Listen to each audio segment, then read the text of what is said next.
has come. Arthur is no longer a show in terms of like active show, right? The reruns will still air on PBS, I'm sure, throughout the years, but the show has stopped making new episodes.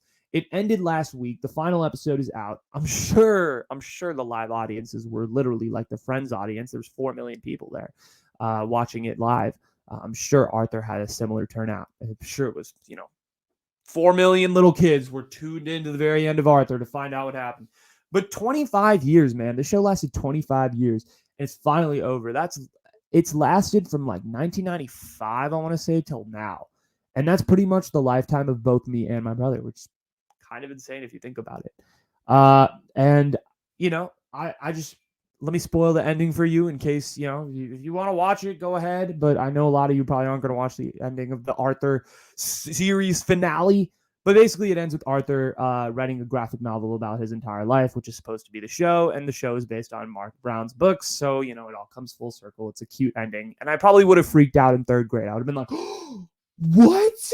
That's how Arthur ends, dude? Oh my God, I'm dying. Like, that's probably would have been me. That probably would have been Little Anuj. Little Anuj would have been flipping his shit. But I don't want to talk about Arthur in terms of the end, right? I want to talk about the impact that Arthur has had, because it really has had a lot of impact on my life. And not only has it had an impact on my life, but it's really taught me a lot. And I'm going to go through this real quick because it's important to me. I think here's how I kind of equate Arthur. I'm trying to equate this in my head. Arthur is like what Mr. Rogers' Neighborhood was for millennials. Mr. Rogers' Neighborhood for millennials was that show where you'd watch and Mr. Rogers would break down these really complicated concepts of like death and loss and grief, and maybe not just those types of things, but like disease and like divorce and mean parents and them getting mad, and breaking down all these very complicated things into a simplistic way where kids could understand it. Arthur was like that for my generation, for Gen Z. Millennials had Mr. Rogers. Older kids, even past like Gen X, had Mr. Rogers. Mr. Rogers lasted a long time. Mr. Rogers was like that show for a while. For me, that show was Arthur. Arthur was my Mr. Rogers. I never got to see Mr. Rogers all that often because Mr. Rogers died when I was 1 year old.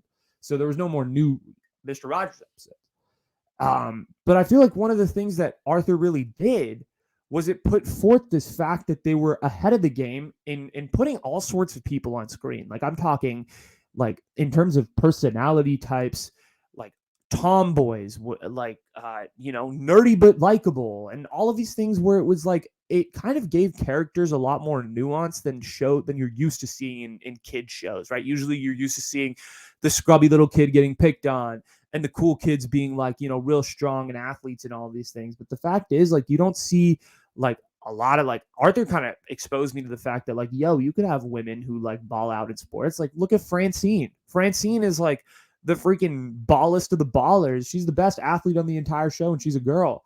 And like at the time in, 2000, 2001, when these episodes were being made, like that was unheard of. You talk about female representation in the media, like Francine Frensky, bro. That's where it all started. It's kind of crazy to think about that. And also, like, look at Brain. Brain is supposed to be this nerd, but he's so well liked by all his friends. Like, look at any other show. Has any other show kind of portrayed like a really likable nerd in that way, in terms of like a children's show? Not really at that time when it was being aired and all these things.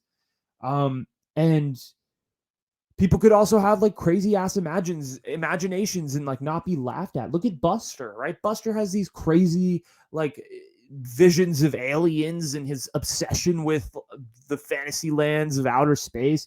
And that's encouraged in the show, which is very interesting. Like, you don't usually see that. Usually in a lot of shows, you see a lot of characters and people are like, whoa, he's weird, or she's weird, or they're dumb, or whatever. But with Arthur, it was the exact opposite. It was like, no, like you are, there's no judgment here. And I think that is super sick. And they're kind of one of those first shows that was really made for kids. And it talked about very complicated things, like I mentioned earlier, like cancer and death.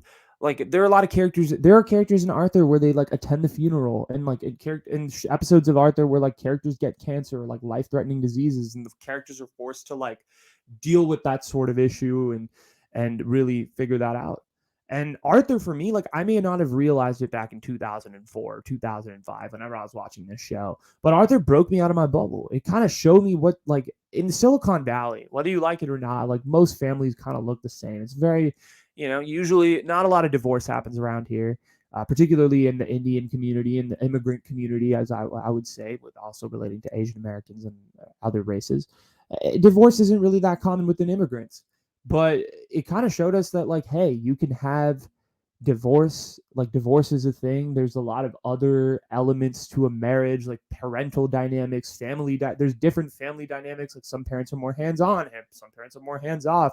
Some parents are more frustrated economically, some parents are more lax economically, and just like these complicated concepts are being shown in this children's TV show, and like you don't know it, but like you're kind of exposed to all these things. It's like, oh, I've seen that before. It's not new.